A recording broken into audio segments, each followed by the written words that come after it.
Formula ఈ race కేసులో విచారణ వేగవంతం చేశాయి ఈడీ, ఏసీబీలు. ఇవాళ ఏసీబీ విచారణకు హాజరు కానున్నారు ఐఏఎస్ అరవింద్ కుమార్. రేపు ఈడీ ముందుకు రానున్నారు. ఇన్వెస్టిగేషన్ కు రావాలని ఇప్పటికే నోటీసులు ఇచ్చారు అధికారులు. ఇక మరోవైపు ఇదే కేసులో ఈడీ విచారణకు అటెండ్ కానున్నారు హెచ్ఎండిఏ మాజీ చీఫ్ ఇంజనీర్ బిఎల్ఎన్ రెడ్డి. ఈ నెల 10న ఈడీ ఇన్వెస్టిగేషన్ కు అటెండ్ కానున్నారు. ఇప్పటికే ఓసారి ఈడీ విచారణకు ఐఏఎస్ అరవింద్, బిఎల్ఎన్ రెడ్డి హాజరు కాలేదు. దీంతో ఇవాళ అటెండ్ అవుతారా లేదా అన్న అనుమానాలు వస్తున్నాయి.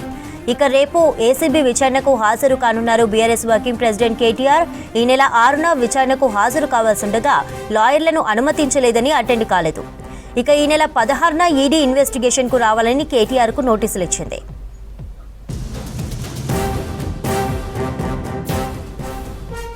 ఈ కార్ రేస్ కేసులో ఈడీ, ఏసీబీ విచారణకు సంబంధించిన అప్డేట్స్ అందించడానికి రాంప్రసాద్ లైవ్ లో ఉన్నారు. రాంప్రసాద్, ఎన్ని గంటలకు బిఎల్ఎన్ రెడ్డి ఈడీ విచారణకు రానున్నారు? ఫార్ములా ఈ కేసుకు సంబంధించి అయితే మనం చూడవచ్చు, ఇప్పటికే ఏసీబీ నమోదు చేసిన కేసు ఆధారంగా అయితే ఈడీ విచారణకు సంబంధించినటువంటి నోటీసులను జారీ చేయడం జరిగింది. మనం ముఖ్యంగా చూసుకున్నట్లయితే ఈ నెల 2-3 తేదీలలో ఇటు ఏదైతే హెచ్ఎండిఏకి సంబంధించినటువంటి చీఫ్ ఇంజనీర్ A3గా ఉన్నటువంటి బిఎల్ఎన్ రెడ్డి, అదేవిధంగా ఐఏఎస్ అధికారిని 3వ తేదీన హాజరు కావాలని నోటీసులు జారీ చేసిన నేపథ్యంలో దానికి సంబంధించి ఇప్పటికే మరికొంత సమయం కావాలంటూ కూడా బిఎల్ఎన్ రెడ్డి, అదేవిధంగా ఐఏఎస్ అధికారి అరవింద్ కుమార్ కూడా కోరడం జరిగింది. దీనికి సంబంధించి మనం గమనించినట్లయితే దానికల్లా సానుకూలంగా స్పందించినటువంటి ఈడీ అయితే బిఎల్ఎన్ రెడ్డికి ఈరోజు 8వ తేదీన అయితే తిరిగి హాజరు కావాలని నోటీసులు జారీ చేసిన నేపథ్యంలో ఈరోజు ఈడీ ఎదుట బిఎల్ఎన్ రెడ్డి హాజరు కాబోతున్నట్లు మనకు తెలుస్తూ ఉంది. ఈరోజు ఉదయం 10 గంటలకు హాజరు కావాలంటూ అయితే ఈడీ అధికారులు నోటీసులు జారీ చేయడం జరిగింది.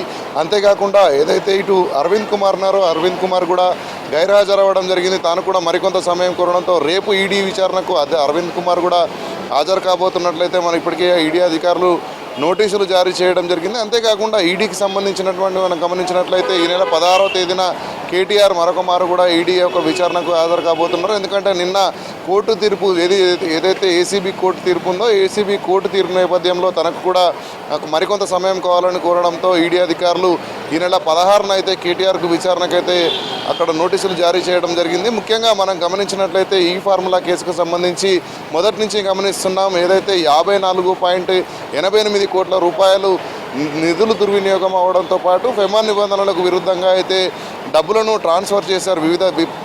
విదేశీ మారకానికి సంబంధించి అయితే మార్పులు చేసినట్టు తెలుస్తూ ఉంది.